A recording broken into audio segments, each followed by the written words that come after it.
Dahil ang China ay merong historical claim na tinatawag sa malaking bahagi ng South China Sea at inukupa na pati yung West Philippine Sea, 'di ba? Meron silang mapa. No, so eto na. Ilalabas din mga kapatid ng Pilipinas ang pinakamatandang mapa ng Pilipinas. No, nakarating na daw sa Lebanon yung pinakamatandang mapa ng Pilipinas. No, lalo patuloy kikilalanin ng buong mundo yung claim natin dito sa West Philippine Sea. Bukod sa napatunayan natin yan, na ipanalo natin yan noong 2016, mga tol, meron pa tayong mapa, pinakamatandang mapa daw ng Pilipinas, nakarating na sa Lebanon. Yan ang ating panonoorin mula rito kay Sir Pao PH. Siyempre, huwag mong kalimutan mag-subscribe sa kanya mga tol. Nakalagay po ang link sa ibaba. Huwag niyong kalimutan, bisitahin ang kanyang channel, subscribe, panoorin mo na rin yung ibang mga video niya.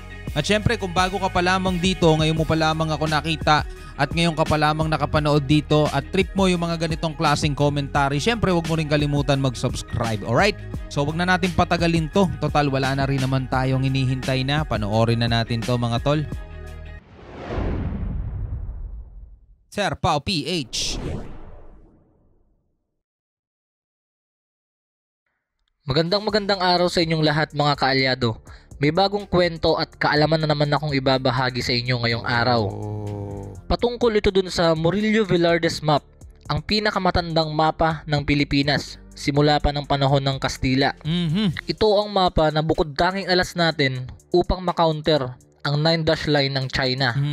So napakaganda ng pag-uusapan natin ngayon mga kaalyado, isang parte ng kasaysayan na merong malaking impact sa kasalukuyang nagaganap ngayon sa West Philippine Sea sa pagitan ng Pilipinas at China. Pero bago natin simulan, ay paki-like and subscribe muna itong YouTube channel natin. Maraming salamat mga kaalyado. Yeah. Huwag na nating patagalin pa at simulan na natin to. August 28, 2023, tinanggap ng Embahada ng Pilipinas sa Beirut, Lebanon ang opisyal na replika ng Murillo Velarde 1734 map, ang unang scientific map ng buong Philippine Archipelago. Gaya ng sabi ko sa inyo mga kaalyado, ito ang pinakamatandang mapa ng Pilipinas. 1734 pa ito nagawa.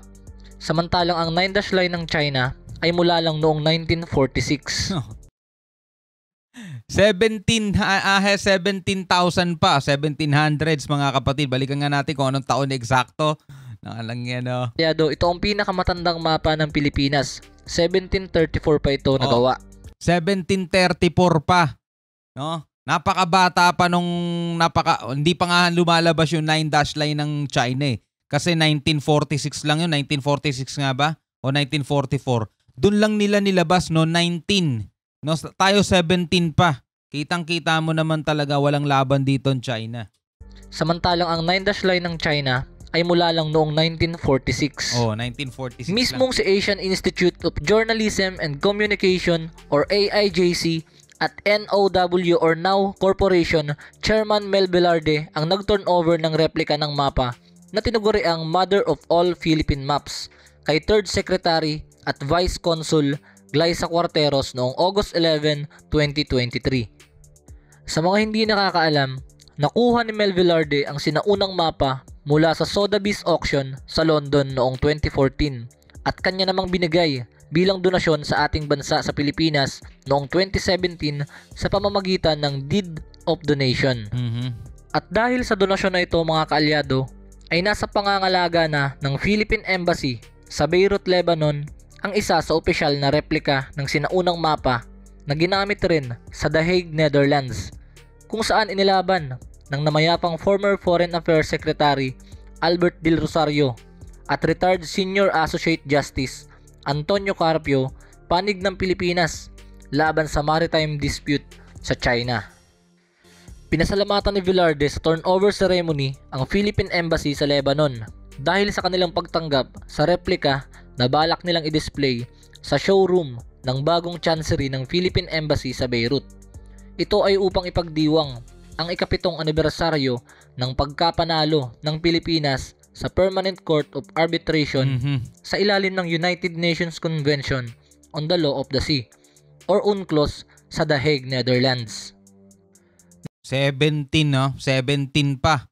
No, 1734. Samantalang sila 1946 lang yung kanila, no. Tapos sasabihin nilang 9 dash line nila. Ginawa pang 10 dash line ngayon ha. Ginawa pang 10 dash line ngayon. Nais ni Velarde na mas marami pang embahada ang magkaroon ng kamalayan tungkol sa kahalagahan ng nasabing mapa sa kasaysayan ng ating bansang Pilipinas. Ang Murillo Velarde 1734 map o Carta 1734. Hydrographica Ecographica de las Islas Filipinas ay ginawa sa Maynila noong 1734. So napakalaking bagay mga kaalyado ang ginawa nitong si Mel Velarde upang ma-acquire or makuha itong Murillo Velarde's map sa isang auction na naganap sa London.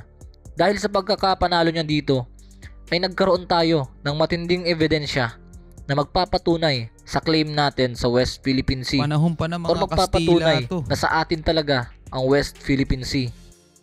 Ang Murillo Velarde's map mga kaalyado ay tinaguri ang mother of all Philippine maps. Ginawa ni Spanish Jesuit Friar Pedro Murillo Velarde ang mapa. Kasama ang dalawa pang Pilipino na sina Francisco Suarez ang siyang gumuhit ng mapa at si Nicolas de la Cruz Bagay ang nag-engrave naman sa mapa. Sa magkabilang gilid ng mapa mga kababayan ay merong 6 na larawan ng mga lugar at mga katutubo ng Pilipinas. Mapapansin din sa mapa ang Panakot Shoal or Baho de Masinloc o mas kilala sa Pilipinas sa tawag na Scarborough Shoal at ang kapuluan ng Spratlys na minsan na ring tinawag noong Los Bajos de Paragua na malinaw na bahagi na noon pa man ng ating bansang Pilipinas. Panahon pa ng mga Kastila, yung Scarborough, Spratly mga kapatid ay kinikilala na talagang bahagi ng Pilipinas, no? Panahon pa ng mga Kastila yan, sila pa yung nandirito sa ating bansa mga tol. Meron na tayong mapa na nagsasabing atin yung mga yan. Kaya yung etong bagay na meron tayo, eto yung magpapatunay at malaking sampal sa mga matitigas nilang muka na yung kiniklaim nilang 9 dash line na historical claim daw, eh wala, baby pa yan. No, baby pa yan. Ilang taon ang nakalipas pa o ilang daang taon pa nakalipas, di ba? So mas malinaw pa sa sabaw ng pusit mga kaalyado na sa atin ang West Philippine Sea, lalo na yung Scarborough Shoal at Spratly Island. Kaya pag sinabing West Philippine Sea mga kaalyado, ay taas noo dapat tayo mga Pilipino dahil tunay na sa atin yung mga teritoryo na yan sa West Philippine Sea. Basura lang yung 9 dash line ng China na yan. Dahil kung ikukumpara nyo naman, 1946 ang 9 dash line. Samantalang ang Murillo Velarde's map ay noon pang 1734.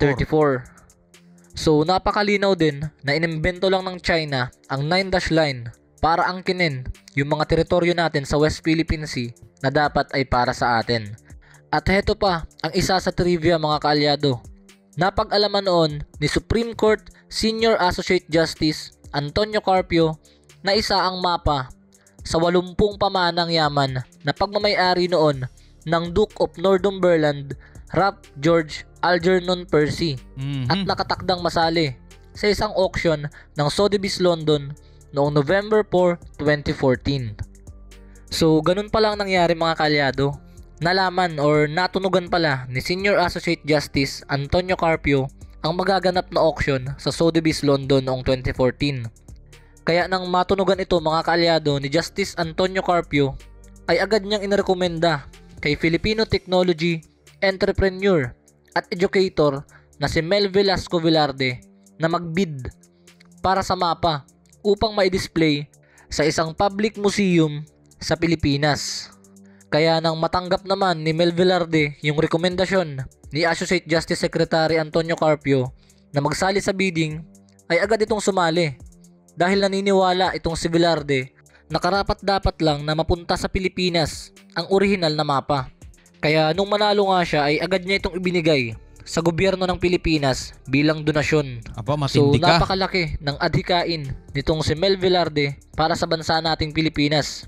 Matindi ka, Murillo Velarde. Mel Velarde, matindi ka. Upang kilalanin ang Murillo Velarde's map bilang sinaunang mapa ng Pilipinas na siyang magpapatunay sa soberenya natin sa West Philippine Sea. Kaya naglunsad ng isang campaign para sa mapa itong si Mel Velarde Dahil sa kasalukuyan mga kaalyado ay nagbibigay ng replika o kopya ng Murillo Velarde 1734 map si Mel Velarde sa iba't ibang government agencies, academic institutions at private organizations bilang bahagi ng National Public Awareness Campaign tungkol sa kahalagahan ng nasabing mapa sa pamanang kasaysayan at kultura ng Pilipinas.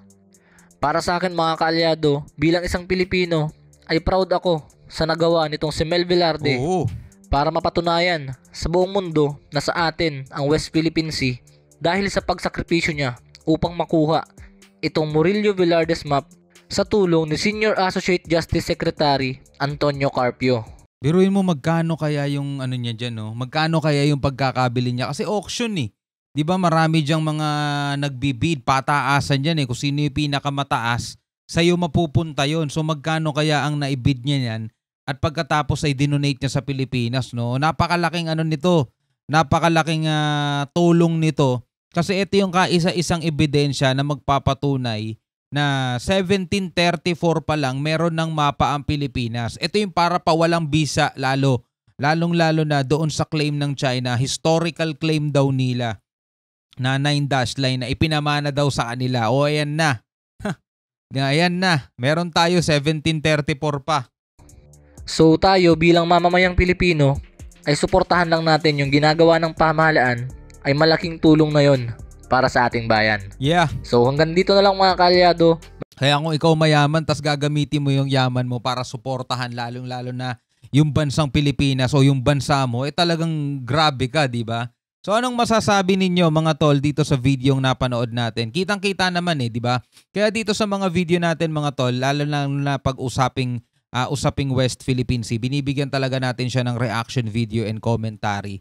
Diba? Para at least mga tol, pagdating ng panahon itong mga video and commentary natin, mapapanood pa ng mga susunod na henerasyon, mas makikita pa nila no, yung mga channel na naglabas, mga channel na nag-ambag para ipakita sa buong mundo na itong West Philippine Sea o itong mga teritoryong to na inaagaw sa atin ng mga banyaga, talagang sa atin mga tol. Kaya suportahan nyo lang mga kapatid. Lalong-lalo na itong mga vlogger natin na nagbibigay din ng information, 'di ba? Bumubuo ng mga balita para ibalita sa atin yung mga kaganapan nyo. At wag nyo rin syempre kakalimutan suportahan itong ating channel para makagawa pa ulit tayo ng mga ganitong commentary and reaction video. Alright, so maraming salamat mga tol. Hanggang sa muli, ako nga pala si Shobal D. Peace out.